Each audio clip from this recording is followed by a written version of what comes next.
नमस्कार, आप देख रहे हैं द न्यूज बज। मैं हूं आपके साथ अर्पिता सिंह और आइए नजर डालते हैं इस वक्त की खास खबरों पर। जोधपुर जिला कलेक्टर हिमांशु गुप्ता ने जोधपुर में चल रहे विभिन्न विकास कार्यों का अवलोकन कर दिए आवश्यक दिशा निर्देश। 32वें सड़क सुरक्षा सप्ताह का समापन रिजर्व पुलिस लाइन परिसर में हुआ आयोजित।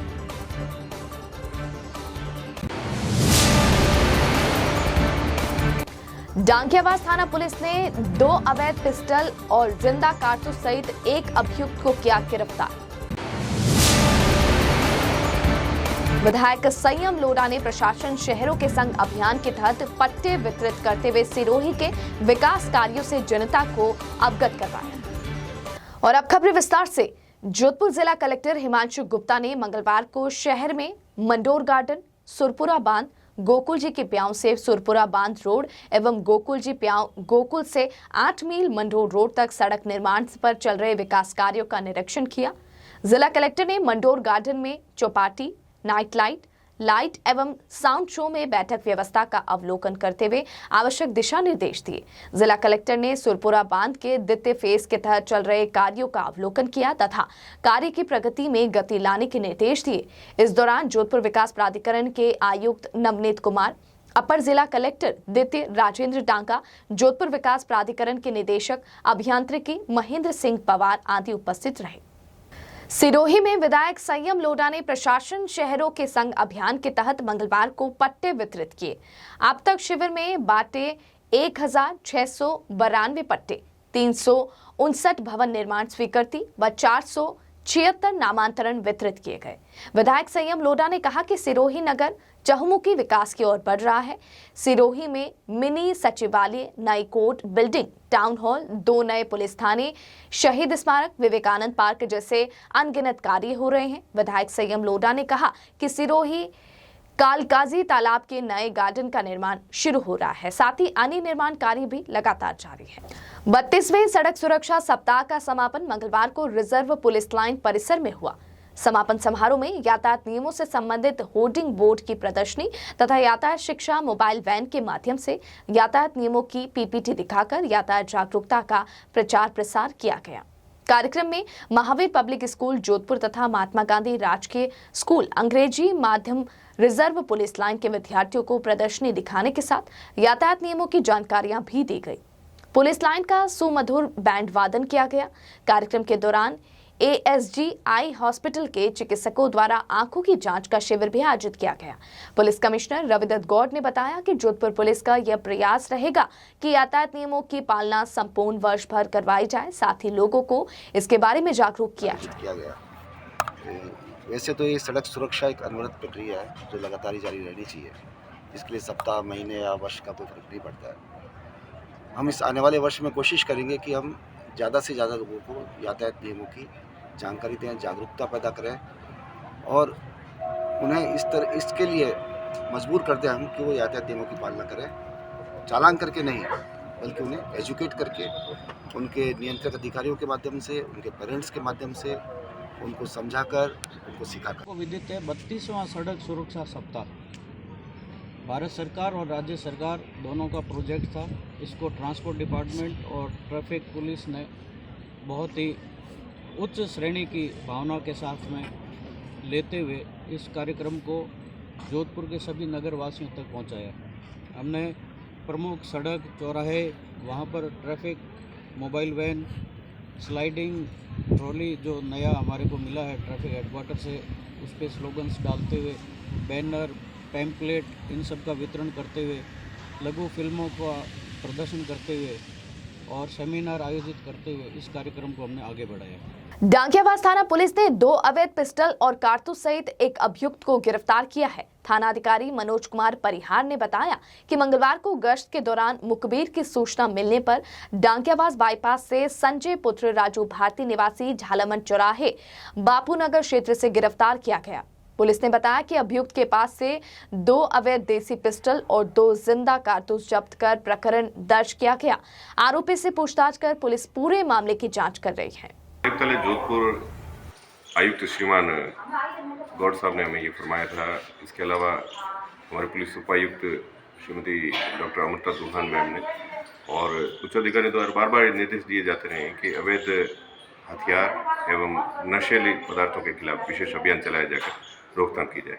इसकी पालना में दिनांक 16 को ये इतला मिली कि एक युवक हथियार लेके बेचने की फिराक में, जिस पर थाना डांगियावास के उप निरीक्षक प्रोबेशनर हरखाराम और टीम द्वारा उस युवक को दस्तयाब किया गया। उसके कब्जे से 2 पिस्टल और कारतूसों के साथ उसको दस्तयाब किया गया, जिस पर कार्रवाई जारी है। उसके लाने के सोर्सेज क्या थे और क्या वह इनको किसी को बेचना चाहता था या क्या था, इस संबंध में अनुसंधान जारी है। जोधपुर के शास्त्री नगर थाने में कुछ युवकों द्वारा व्यक्ति के हाथ का पंजा काटने के मामले में कार्यवाही करते हुए शास्त्री नगर थाना पुलिस ने मंगलवार को 2 मुख्य आरोपियों को गिरफ्तार किया है। पुलिस ने बताया कि 9 जनवरी को प्रदीप सिंह ने रिपोर्ट दर्ज कर बताया कि ईसाइयों का कब्रिस्तान क्षेत्र में कुछ युवकों को तेज गति से बाइक चलाने का मना करने पर रात में 5 से 6 युवक ने घर में घुस प्रदीप सिंह पर जानलेवा हमला किया, जिसमें उसके हाथ का पंजा कट गया। घटना के वक्त पुलिस ने एक आरोपी को गिरफ्तार किया था। वहीं मंगलवार को 2 मुख्य आरोपियों राहुल मीणा व संजय सिंह को भी गिरफ्तार किया गया। जोधपुर पुलिस कमिश्नरेट में इन दिनों मोटरसाइकिल चोरों के हौसले बुलंद होते जा रहे हैं। रात के अंधेरे में चोरी करने वाले चोर अब दिन दहाड़े भी मोटरसाइकिल चोरी कर रहे हैं। जोधपुर के ओलंपिक रोड स्थित राय बहादुर बाजार के बाहर एक चोर ने बड़ी चालाकी से मोटरसाइकिल चोरी की वारदात को अंजाम दिया। चोरी की यह घटना पास ही लगे सीसीटीवी कैमरे में कैद हो गई।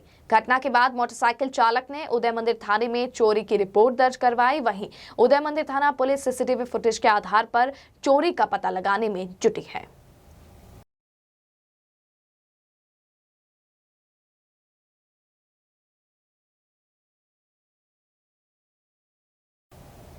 जोधपुर के शास्त्री नगर में स्थित एक निजी विद्यालय प्रशासन की ओर से गत वर्ष 1 अक्टूबर को 13 बच्चों के अकारण टीसी काट देने के प्रकरण में हाई कोर्ट के आदेश के बावजूद स्कूल प्रशासन की ओर से अपने स्तर पर अपने नियमों में ही प्रवेश देने और आगे नहीं बढ़ाने में एक तरफा तुगलकी आदेश से परेशान बच्चों के अभिभावक अब आंदोलन करने को मजबूर हो रहे हैं। बच्चों के अभिभावकों ने बताया कि बाल मंदिर पब्लिक स्कूल के प्राचार्य ने 1 अक्टूबर 2022 को 13 बच्चों की अकारण टीसी काट दी। उसमें 22 सितंबर की तारीख दर्ज कर दी, जबकि 1 अक्टूबर तक बच्चे स्कूल गए थे। उन्होंने बताया कि टीसी काटते समय स्कूल प्रिंसिपल ने कुछ बच्चों के साथ मारपीट की और जातिगत शब्दों से अपमानित किया, जिसकी शिकायत अभिभावकों ने बाल कल्याण समिति न्यायपीठ में शिकायत करना था। पीड़ित अभिभावकों ने संवाददाता सम्मेलन में बताया कि अगर स्कूल प्रशासन ने 20 नवंबर तक उच्च न्यायालय के आदेश की पालना में बच्चों को एडमिशन देकर परीक्षाएं नहीं दिलाई तो आंदोलन के साथ हाईकोर्ट में स्कूल प्रशासन के खिलाफ कोर्ट ऑफ कंटेम्प्ट भी दायर करेंगे।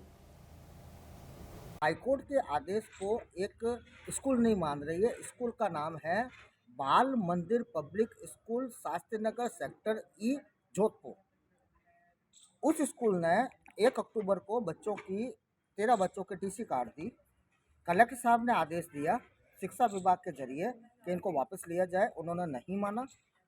उसके बाद में संगीता जी बेनीवाल बाल आयोग की चेयरमैन जयपुर से पधारी। उन्होंने स्कूल वालों को आदेश दिया, निर्देशित किया कि आप बच्चों को वापस तुरंत प्रभाव से स्कूल के अंदर प्रवेश दें। उन्होंने उनके आदेश भी नहीं माने, न उनके निर्देश माने। फिर पेरेंट्स, हम सब लोग बच्चे हताश हो गए। हम हाईकोर्ट की शरण में गए। माननीय उच्च न्यायालय ने 22 दिसंबर 2022 को एक आदेश पारित किया कि बच्चों को तुरंत प्रभाव से स्कूल में लिया जाए। सबसे बड़ी बात यह है कि उन्होंने हाईकोर्ट के आदेशों को भी नहीं माना और उन्होंने कुछ पेपर्स दिए हमको कि आप हाईकोर्ट के आदेश तो ठीक है, लेकिन ये इन पेपर्स पे ये छाप के दिया उन्होंने हमको कि इन पेपर्स को अगर आप साइन करते हो तो ही हम स्कूल में, इसमें लिखा हुआ है कि हम स्वेच्छा से स्कूल छुड़वा रहे हैं। तो हम हाईकोर्ट के आदेश होने के बाद में ऐसे कैसे लिख के दे सकते हैं। दूसरी बात, ये मुद्दा नहीं है। मुद्दा ये है कि इन्होंने जो टीसी काटी उसमें 3 साल के, 6 साल के, 9 साल के बच्चे बच्चियाँ हैं। तो स्कूल ने टीसी में लिखा कि इनका आचरण अच्छा नहीं। हमारे बच्चे 10-10 साल से स्कूल में पढ़ रहे हैं, 8-8 साल से पढ़ रहे हैं। हमको कभी स्कूल ने कोई कंप्लेन नहीं की, लेकिन चूँकि माह जुलाई 2022 में एक टीचर, स्कूल प्रिंसिपल श्रीमती लीला शर्मा ने बच्चों को प्रताड़ित किया था और बच्चों को जाति सूचक शब्दों से अपमानित किया था, तो 21 सितंबर को हमारे पेरेंट्स टीचर से मिले और उनको कहा कि आप बच्चों को इस तरीके से क्यों परेशान करते हो।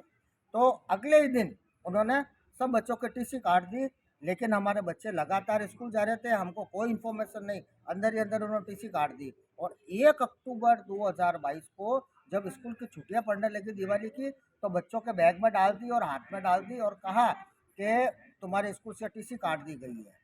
और उसके बाद में जैसे उसी दिन हम कलेक्टर साहब के पास में गए कि कलेक्टर साहब हमारे बच्चों को निकाल दिया और आचरण के ऊपर सवाल उठाया है। कौन सा तराजू है स्कूल के पास जो 3 साल के बच्चे का आचरण, तीसरी क्लास के बच्चे का आचरण उन्होंने तोड़ लिया। हमारी बच्चियों के लिए ऐसे लिख के दिया। तो भाजपा प्रदेश नेतृत्व के निर्देशानुसार सिरोही जिले के नव मतदाताओं को भाजपा से जोड़ने के लिए भाजपा नव मतदाता अभियान के 1 दिवसीय जिला कार्यशाला डोडुआ स्थित भुवनेश्वर महादेव मंदिर में आयोजित हुई। भाजपा प्रदेश उपाध्यक्ष एवं रानीवाड़ा विधायक नारायण सिंह देवल ने कहा कि मतदाता लोकतंत्र का केंद्र बिंदु है। लोकतंत्र को मजबूत करने में मतदाता महत्वपूर्ण भूमिका निभाता है। देवल ने संबोधित करते हुए कहा कि नव मतदाताओं को अधिक से अधिक भाजपा की विचारधारा से जोड़ने के लिए कार्यकर्ता तत्पर रहे। भाजपा जिला अध्यक्ष नारायण पुरोहित ने कहा कि नव मतदाता अपने मत के माध्यम से राष्ट्र निर्माण में महत्वपूर्ण भूमिका निभाए। और बुलेटिन में यहाँ वक्त एक ब्रेक का है। ब्रेक के बाद जारी रहेगा खबरों का सिलसिला। आप बने रहिए द न्यूज बर्ड के साथ। जनता से जुड़ी हर खबर,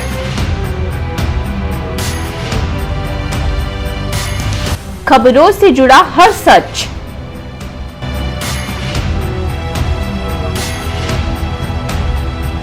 हर मुद्दे पर होगी हमारी नजर।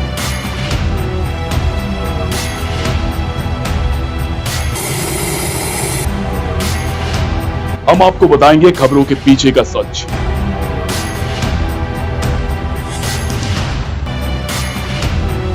हम आपको सुनाएंगे भीड़ में दब रही आवाज। जनता के घरों से सरकारी गलियारों तक। द न्यूज बर्ड, आपके बीच, आपकी आवाज। ईश्वर की भक्ति, प्रभु की आराधना। अब होगी दिन की शुरुआत सरिता जोशी और अजय पुरोहित के साथ। देखिए भक्ति प्रवाह हर रोज सुबह 6 बजे। हजारों में सिर्फ उन्हीं की बात होगी जब सितारों से मुलाकात होगी। खुलेंगी कुछ बातें और कुछ राज जब गुफ्तगू आपके साथ होगी। मैं शिवानी लेकर आ रही हूँ बर्थडे स्पेशल, जिसमें मैं आपको बताऊंगी आपके ही पसंदीदा कलाकारों के बारे में।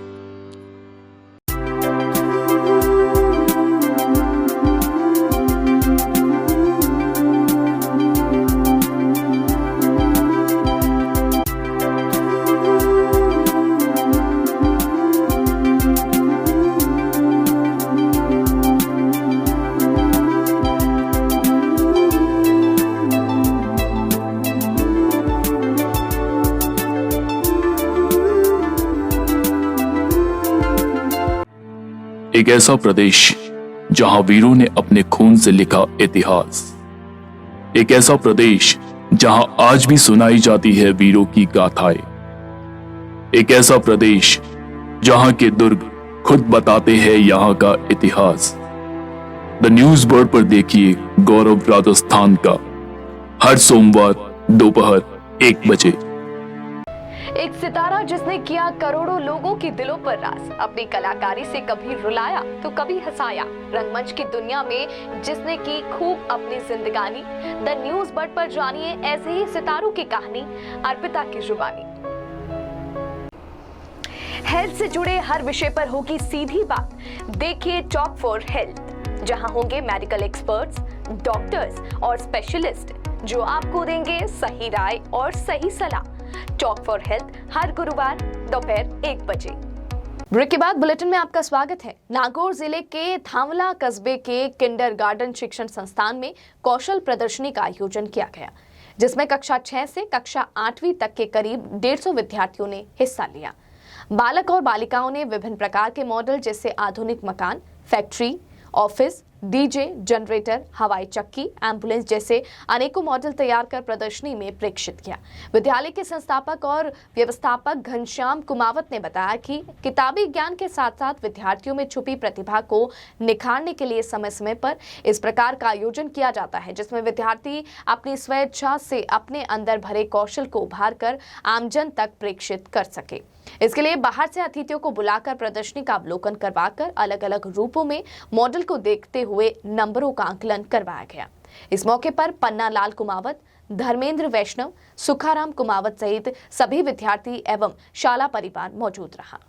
3 दिवसीय 47वीं जॉइंट इंटरनेशनल कन्वेंशन 20 से 22 जनवरी तक जैसलमेर बाईपास रोड स्थित होटल अमृतम पैलेस में आयोजित किया जाएगा, जिसमें 11 देशों के 3000 प्रतिनिधि भाग लेंगे। कार्यक्रम के मुख्य अतिथि केंद्रीय जल शक्ति मंत्री गजेंद्र सिंह शेखावत एवं पूर्व नरेश गजसिंह होंगे। कार्यक्रम की अध्यक्षता जॉइंट मुंबई के वर्ल्ड चेयरपर्सन NC साइना करेंगी। कार्यक्रम के चेयरमैन सोहन भूतड़ा व स्पेशल कमेटी सदस्य दिनेश गुप्ता ने बताया कि 20 जनवरी को सुबह 10 बजे पंजीयन के साथ कन्वेंशन की शुरुआत होगी। दोपहर 2 बजे central committee member, special committee members, special officer व फेडरेशन प्रेसिडेंट का सम्मान किया जाएगा। इंटरनेशनल कन्वेंशन के दूसरे दिन 21 जनवरी को सुबह 10 बजे कन्वेंशन का उद्घाटन किया जाएगा। समारोह के मुख्य अतिथि केंद्रीय जल शक्ति मंत्री गजेंद्र सिंह शेखावत होंगे। कार्यक्रम के सफल आयोजन के लिए सोहन भूतड़ा, देवेंद्र गेलड़ा, दिनेश गुप्ता आदि का विशेष सहयोग रहेगा। ये बहुत सौभाग्य की बात है कि सूर्य नगरी जोधपुर में giants international convention 47 convention Jodhpur को होस्ट करने का सौभाग्य मिला है। ये हमारे जायंट्स वेलफेयर फाउंडेशन नौ की तरफ से इस कन्वेंशन को किया जा रहा है। हिंदुस्तान के अंदर करीब 600 ग्रुप्स हमारे हैं और 600 ग्रुप्स और 11 ग्रुप्स हमारे फॉरेन के अंदर है। भारतीय मूल की ये पहली सामाजिक संस्था है, जैसे रोटरी और लायंस है, जैसे जायंट्स है, जो समाज के उत्थान के लिए काम करती है।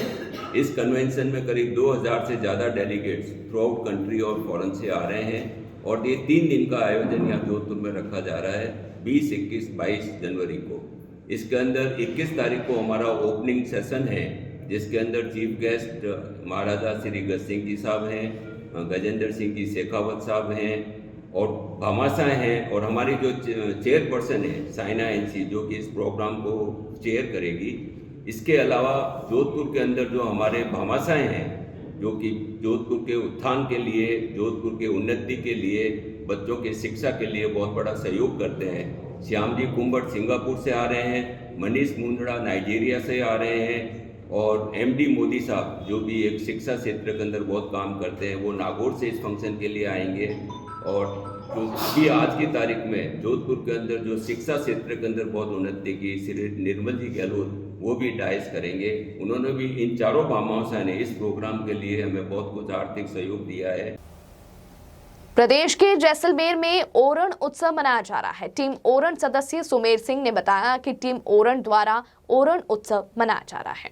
ओरण उत्सव के समापन के पश्चात जैसलमेर जिले के देगराय ओरण, वीर छत्रपति आलाजी ओरण, वीर झुंझार डूंगरपीर ओरण, बाबूजी ओरण, विभिन्न प्राचीन ओरणों की भूमि को राजस्व रिकॉर्ड में दर्ज करवाने के लिए टीम ओरण सदस्यों द्वारा जिला कलेक्टर को ज्ञापन सौंपा गया।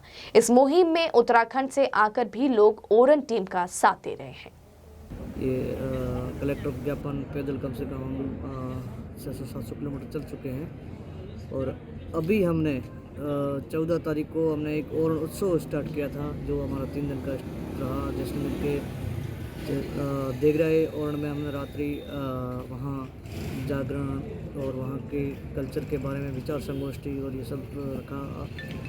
और कल हम मोकरा ओरण में थे आज दिन भर, और अभी हमने कलेक्टर को ज्ञापन दिया है कि हमारी ओरणों को हम बार बार आपको जो दे रहे हैं, ज्ञापन दे रहे हैं, उसको रिकॉर्ड में दर्ज करना। अभी तक क्या इसकी सूचना, आज हमने अभी कलेक्टर महोदय को ज्ञापन दिया है कि इसकी हमें कई है ऐसी बड़ी बड़ी ओरणें हैं जिसमें 60-60 हज़ार 1-1 लाख बीघा ओरणें हैं जो अभी तक राजस्व रिकॉर्ड में दर्ज नहीं हुई है। और इसको रिकॉर्ड में दर्ज करवाने के लिए हम ये कोशिश हमारी है, ओरण टीम की कोशिश है और पूरी निशान की कोशिश है।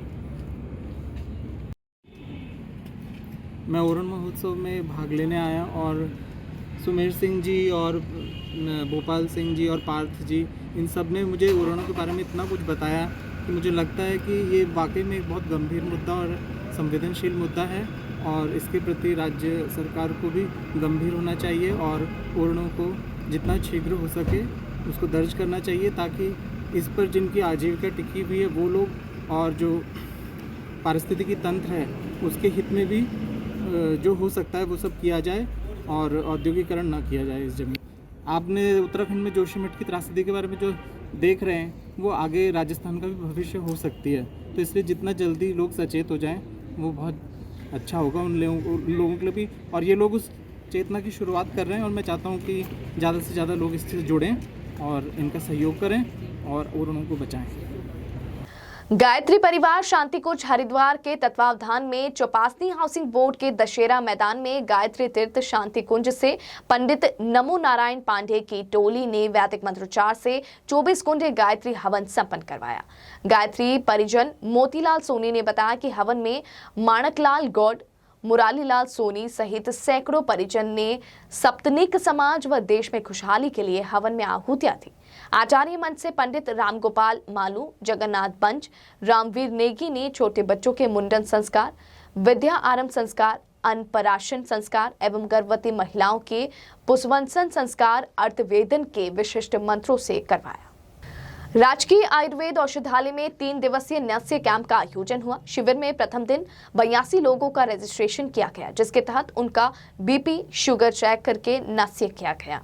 आयुर्वेद हॉस्पिटल के प्रभारी डॉक्टर उमेश मौर्य ने बताया कि नस्य करने से सिर दर्द, माइग्रेन, आंखों की नजर का कमजोर होना, दांतों के दर्द होना आदि बीमारियों से लाभ मिलता है। डॉक्टर उमेश मौर्य ने बताया कि नस्य के कैंप का आयोजन 3 दिवस तक किया जाएगा, जिसके पश्चात लाभार्थियों को अनु तेल की ड्रॉप दी जाएगी।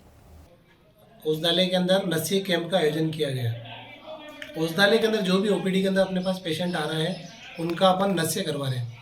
नस्य के अंदर अपन अणु तेल का यूज कर रहे हैं और पेशेंट को लिटा रहे हैं और अणु तेल का अपन प्रतिमास नस्य दे रहे हैं। नस्य देने से फ़ायदा ये है कि जिन पेशेंटों के बाल झड़ते हैं, जिन पेशेंटों के बाल सफ़ेद होते हैं, सर दर्द होता है, माइग्रेन होता है, सुबह शाम सर्दी के मौसम के अंदर नाक बहती है, इसके अलावा कानों में दर्द है, नाक बार बार बहना है, गले में दर्द है, दांतों में दर्द होता है, इन सब पेशेंटों के अंदर नस्य का बहुत ज़्यादा फायदेमंद होता है। जैसलमेर के बासनपेर स्थित जुझार रामचंद्र सोडा व हदूद पालीवाल की छतरियों का मामला 2 साल बाद फिर सामने आया है, जिसके चलते सोमवार को हजारों की संख्या में लोगों ने जुझार धरोहर समिति के तत्वावधान में शहर के मुख्य मार्गों से होते हुए जुलूस निकालते हुए कलेक्ट्रेट पहुंचे। जुलूस में महंत प्रतापपुरी तारातरा, बाल भारती महाराज, वीरमपुरी कपूरिया मठ, छुग सिंह सोडा सहित वरिष्ठ लोग उपस्थित रहे। उन्होंने बताया कि 31 जनवरी तक मांगे नहीं मानी गई तो सर्व समाज उग्र आंदोलन करेगा। 2 साल पहले बासनपीर गांव में स्थित जुझार रामचंद्र जी व हदूद जी पालीवाल की छतरियों को कुछ लोगों द्वारा गिरा दिया गया था, जिसके बाद अब तक छतरियों का जीर्णोद्धार किया जा रहा था। तब असामाजिक तत्वों द्वारा कार्य को रुकवा दिया गया। बताएं क्या समस्या को लेकर आज ज्ञापन दिया गया? देखिए, हमारे बासनपीर में बहुत आस्था और ऐतिहासिक छतरियाँ थी, आस्था का प्रतीक था, हमारा आस्था का केंद्र था और ऐतिहासिक वो हमारे लिए बहुत बड़ी धरोहर थी। उसको विध्वस्त किया गया। 2 वर्ष तक प्रतीक्षा करते रहे लोग और हमारी जब तैयारियाँ हुई, शुभ मुहूर्त पर मुहूर्त किया गया और जब निर्माण करने गए तो कुछ लोगों ने वहाँ वापस पुनः विरोध किया, जबकि उनको ये करना चाहिए, साथ में खड़े रहकर ये करना चाहिए। वो सौहार्द सांप्रदायिक सौहार्द बनाना चाहते हैं, रखना चाहते हैं तो हमारा साथ दें और हमारे काम में कोई प्रकार की विघ्न और बाधाएं नहीं डालें, ये बन के रहेगा। आज हम जो एकत्रित हुए थे और ज्ञापन भी दिया है वो बासनपी गांव में अब 1885 का जो युद्ध हुआ था उसमें हमारे पूर्वज थे रामचंद्र सिंह जी सोडा, वो उसमें शहीद हुए थे। जो हमारे घाट की भई राव की भई है उसके मुताबिक उनके 140 घाव लगे थे और सर कटने के बावजूद भी वो मतलब लड़ते रहे थे। और ऐसे जो जुझार हुए जिस पर प्रसन्न होकर के तत्कालीन जैसलमेर के महाराणा साहब गज सिंह जी ने उनकी स्मृति को चिरस्थायी बनाए रखने के लिए इस स्मृति छतरी का निर्माण करवाया था। उसको आज से 3 साल पहले कुछ असामाजिक तत्वों ने तोड़ दिया था। पास में एक हदूद जी पालीवाल साहब की भी छतरी थी, उसको भी जेसीबी से तोड़ दिया गया। हमने आज सभी ने इकट्ठा होकर के जिला कलेक्टर के माध्यम से छतरी निर्माण में सहयोग करने की मांग रखी है और हमने 31 तारीख प्रशासन को डेडलाइन की दी है। इस समय के अंदर प्रशासन हमारा सहयोग करा करके दोनों छतरियों का कार्य है वो पूर्ण करवाए और अगली आने वाली जो हमारी जयंती की तिथि है 195वीं, उस तक हम ये हमारा कार्यक्रम पूर्ण कर सके। बॉलीवुड सिंगर कनिका कपूर और गुरु रंधावा 2 अलग अलग विमान से मंगलवार को जोधपुर पहुंचे। जोधपुर एयरपोर्ट पर पहुंचते ही दोनों सिंगर की एक झलक देखने के लिए बड़ी संख्या में उनके प्रशंसक इकट्ठा हो गए। प्रशंसकों में गुरु रंधावा के साथ एक सेल्फी खिंचवाने को लेकर होड़ मची रही, जिसके चलते बड़ी मुश्किल से दोनों सिंगर को भीड़ से बचाते हुए गाड़ी में बैठाया गया। गौरतलब है कि दोनों ही सिंगर किसी इवेंट में शिरकत करने के लिए जोधपुर पहुंचे हैं। माली प्रीमियम लीग 2023 का समापन सोमवार को हुआ, जिसमें विजेता और उप विजेता टीम को पुरस्कार प्रदान किया गया। एलिस सांखला स्पोर्ट्स एकेडमी में समापन समारोह के दौरान नगर निगम महापौर उत्तर कुंती देवरा परिहार, कांग्रेस नेता राजेंद्र सोलंकी, रीको निदेशक सुनील परिहार, माली समाज अध्यक्ष प्रेम सिंह परिहार सहित बड़ी संख्या में माली समाज के नेता व समाजसेवी उपस्थित रहे। कुलवंत सोलंकी ने बताया कि टेनिस बॉल से आयोजित इस क्रिकेट प्रतियोगिता में अलग अलग शहरों से आई 15 टीमों ने हिस्सा लिया, जिसमें फाइनल मुकाबला जयपुर व सीकर के बीच खेला गया, जिसमें जयपुर ने सीकर की टीम को हराते हुए कप अपने नाम किया। उन्होंने बताया कि विजेता टीम को 50,000 रुपए एवं उप विजेता टीम को 20,000 रुपए नकद पुरस्कार दिया गया। उत्तर पश्चिमी रेलवे पर लेवल 1 की विभिन्न कोटियों में रिक्त पड़े पदों को भरने के लिए चल रही शारीरिक दक्षता परीक्षा के तहत चल रही दौड़ में मंगलवार को दूसरे दिन 2,500 से भी अधिक अभ्यर्थी रेलवे में नौकरी का सपना पूरा करने के लिए दौड़े। गौरतलब है कि करीब 5,000 रिक्तियों के लिए 14,000 युवा अपनी किस्मत आजमा रहे हैं। शारीरिक दक्षता परीक्षा के संयोजक डीआरएम गीतिका पांडे ने बताया कि लेवल 1 की विभिन्न कोटियों की रिक्तियां भरने के लिए रेलवे भर्ती कक्ष जयपुर की ओर से जोधपुर के भगत की कोठी न्यू रेलवे स्टेडियम पर चल रही दौड़ के दूसरे दिन आवंटित 3,000 अभ्यर्थियों में से 2,565 पुरुष अभ्यर्थियों ने अपना भाग्य आजमाया, जिसमें 1,845 अभ्यर्थियों को निर्धारित शारीरिक परीक्षा में सफल पाया गया, जबकि 772 अभ्यर्थी सफलता से वंचित रह गए। इस तरह 71.85% अभ्यर्थियों ने क्वालिफाई किया। उन्होंने बताया कि 20 जनवरी तक चलने वाली दौड़ के तहत बुधवार को भी 3,000 अभ्यर्थियों को बुलावा पत्र भेजा गया है। अंत में एक बार फिर नजर बुलेटिन की खास खबरों पर।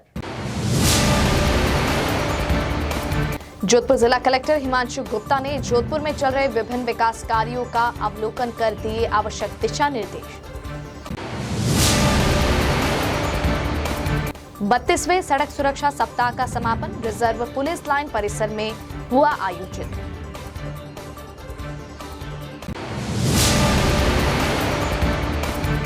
डांगियावास थाना पुलिस ने 2 अवैध पिस्टल और जिंदा कारतूस सहित एक अभियुक्त को किया गिरफ्तार।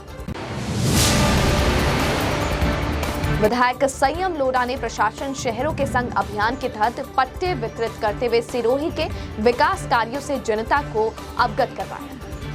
इस बुलेटिन में फिलहाल के लिए इतना ही और खबरों को जानने के लिए आप बने रहिए द न्यूज बर्ड के साथ। तब तक के लिए मुझे दीजिए इजाजत। नमस्कार।